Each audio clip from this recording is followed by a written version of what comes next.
గాజాపై మళ్ళీ ఇజ్రాయెల్ విరుచుకుపడుతోంది. భారీ ఎత్తున దాడులు చేస్తోంది.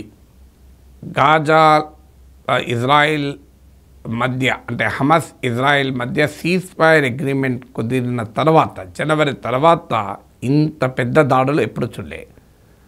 ఇది కాల్పుల విరమణ ఒప్పందం ఉల్లంఘన కిందికి కూడా రాదు. కాల్పుల విరమణ ఒప్పందం క్లోజ్ అయినట్టు లెక్క. అంత పెద్ద ఎత్తున దాడి చేస్తుంది ఇజ్రాయెల్. ఈ జనవరిలో సీజ్ ఫైర్ అగ్రిమెంట్ కుదిరాక గాజాలోని నార్త్ అండ్ సౌత్ను కలిపే కారిడార్ నుంచి ఇజ్రాయెల్ బలగాలు విత్డ్రా చేసుకుంది. ఇప్పుడు మళ్ళీ గాజాలోని నార్త్ అండ్ సౌత్ను కలిపే ప్రాంతం కారిడార్ను ఇజ్రాయెల్ ఫోర్సెస్ ఆక్రమించుకున్నాయి. 150,000 మందిని వెళ్ళిపోమని ఆదేశాలు ఇచ్చాయి. ఇజ్రాయెల్ డిఫెన్స్ మినిస్టర్ హెచ్చరించాడు, మిగిలిన బందీలు కనుక విడుదల చేయకపోతే గతంలో ఎన్నడూ చూడనంతటి భయంకరమైన దాడుల్ని హమాస్ చూడబోతోంది అని క్లియర్గా ఇజ్రాయెల్ 2 కండిషన్స్ పెడుతోంది. ఈ మళ్ళీ ఫ్రెష్ అటాక్స్ ఆపాలంటే, ఒకటి హమాస్ దగ్గర ఉన్న బందీలు 59 హోస్టేజెస్ ఉన్నారని అంచనా. అందులో 24 మాత్రమే బతికున్నారని, మిగతా వాళ్ళే డెడ్ బాడీసే ఉన్నాయి. సో ఇలా వాటిని పూర్తిగా బతికున్న వారిని అలాగే చనిపోయిన వారి బాడీస్ను కూడా హ్యాండ్ ఓవర్ చేయాలి. రెండవది హమాస్ను గాజా నుంచి ఎక్స్పెల్ చేయాలి అన్నది కండిషన్. 4+4 ఆఫర్. మొదటిసారిగా కంట్రీ డిలైట్ పాలని 4 రోజులు ఆర్డర్ చేసిన వాళ్ళకి మరో 4 రోజులు ఫ్రీ. ఇంకెందుకు ఆలస్యం, యాప్ని డౌన్లోడ్ చేసుకోండి. Download the country delight app now. So ఈ కండిషన్ మీట్ కాకపోతే మారణ హోమం సృష్టిస్తామంటూ ఇజ్రాయెల్ దాడి చేస్తుంది. ఇజ్రాయెల్ మాత్రమే కాదు, అమెరికా అనుమతితో దాడి చేస్తుంది. ఎందుకంటే ట్రంప్ అడ్మినిస్ట్రేషన్కు చెప్పి ఈ దాడులు చేసినట్లు ఇజ్రాయెల్ ధృవీకరించింది, అమెరికా కూడా ధృవీకరించింది. ఇజ్రాయెలే కాదు, ట్రంప్ కూడా అన్నాడు, హమాస్ కనుక తన దగ్గర ఉన్న బందీలను విడుదల చేయకపోతే హెల్ చూస్తారు, నరకం చూస్తారంటూ హమాస్ని హెచ్చరించారు. కానీ హమాస్ ఈ హెచ్చరికల్ని సీరియస్గా తీసుకున్నట్లేదు. ఇజ్రాయెల్ పైన హమాస్ కూడా మిసైల్స్ ప్రయోగించింది, ఇంత దెబ్బతిన్నాక కూడా. ఎందుకంటే ఈ దాడుల్లో Hamas head of the government చనిపోయాడు, హమాస్ ఇంటీరియర్ మినిస్ట్రీ అంటే హోంమంత్రి చనిపోయాడు, అలాగే Hamas director general of police and internal security కూడా చనిపోయాడు. అయినా కూడా హమాస్ మిసైల్ ప్రయోగించగలిగిందంటే మీరు ఆలోచించండి ఎలాంటి సిచ్యువేషన్ ఉందో. హమాస్కు మద్దతుగా హూతీ తిరుగుబాటుదారులు ఇజ్రాయెల్ పైన మిసైల్స్ ప్రయోగించారు, రాకెట్స్ ప్రయోగించారు. అయితే వాటిని ఇంటర్సెప్ట్ చేయగలిగింది ఇజ్రాయెల్. కానీ టెల్ అవీవ్, జెరూసలంలో సైరన్లు మాత్రం మోగాయి. దాంతో ప్రజలు మళ్ళీ భయభ్రాంతులయ్యారు. అది కూడా హూతీ తిరుగుబాటుదారుల పైన అమెరికా అటాక్ చేసి మీరు దాడులు గనక ఆపకపోతే నరకం చూస్తారని ట్రంప్ అన్నాక హూతీ తిరుగుబాటుదారులు రెడ్ సీ పైన ఉన్న ఇజ్రాయెల్ షిప్స్ పైన అటాక్ చేశారు, ఏకంగా ఇజ్రాయెల్ పై కూడా అటాక్ చేశారు. సో అందువల్ల ఇదంతా చూస్తుంటే యుద్ధం మళ్ళీ మొదటికి వచ్చింది, సీజ్ ఫైర్ పక్కకు పోయిందనిపిస్తుంది. సరిగ్గా ఇదే సమయంలో ఇజ్రాయెల్లో వేల సంఖ్యలో ప్రజలు పెద్ద ఎత్తున ర్యాలీలు తీశారు.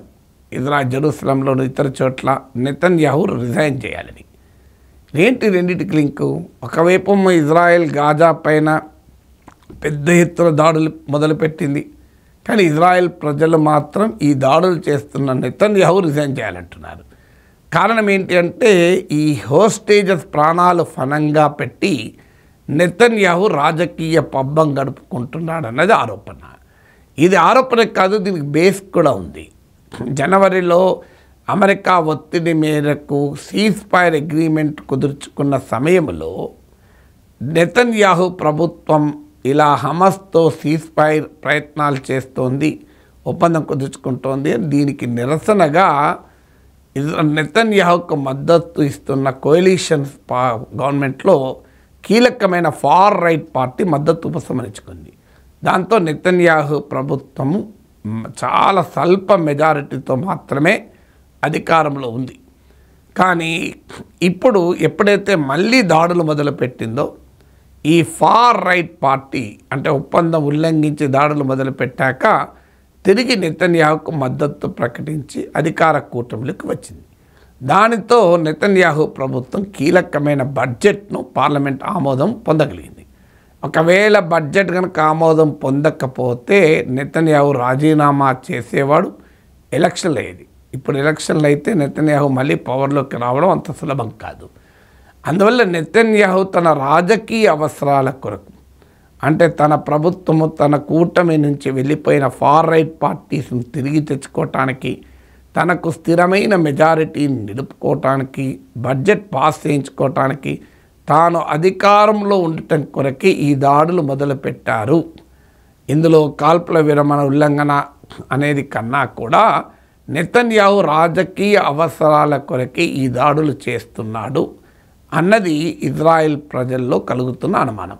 అందుకే వేల సంఖ్యలో ఇజ్రాయేలీ ప్రజలు నెతన్యాహు రిజైన్ చేయాలంటూ ప్రదర్శనలు చేస్తున్నారు.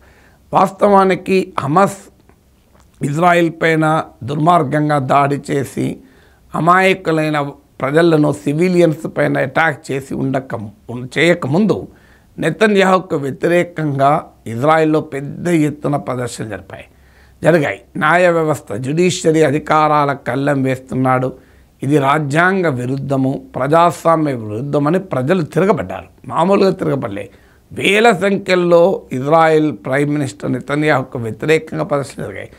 ఆఖరికి ఇజ్రాయెల్ ఎయిర్ ఫోర్స్లో ఉండే రిజర్వ్ బలగాలు, అంటే అవసరమైనప్పుడు మాత్రమే రంగంలో దిగే బలగాలు కూడా స్ట్రైక్ ప్రకటించాయి. ఆ స్థాయికి ఒకవేళ హమాస్ కనుక దాడి చేసి ఉండకపోతే నెతన్యాహు ఎక్కువ కాలం అధికారంలో ఉండేవాడే కాదు. ఇప్పుడు సరిగ్గా మళ్ళీ అదే పరిస్థితి ఏర్పడుతుంది. తన రాజకీయ అధికారాన్ని నిలబెట్టుకోవడం కొరకు, తన రాజకీయ అవసరాల కొరకు గాజాలో మారణ హోమాన్ని సృష్టిస్తున్నాడు. ఫలితంగా ఇజ్రాయేలీ ప్రజలకు కూడా భద్రత లేని పరిస్థితిని తీసుకొస్తున్నాడు. ఇక్కడ హమాస్ దాడి వల్ల ఎస్టాబ్లిష్ అయింది ఏంటంటే, ఇజ్రాయేలీస్ ఇక మేము పీస్ఫుల్గా ఉంటాం అనుకుంటే ఉండలేము అని రుజువైంది. అందువల్ల ఇజ్రాయేలీ ప్రజల్లో కూడా వ్యతిరేకత పెరుగుతోంది. ఇజ్రాయెల్ అపోజిషన్ డిమాండ్ చేస్తోంది. దీనికి పరిష్కారం 2 స్టేట్ సొల్యూషనే.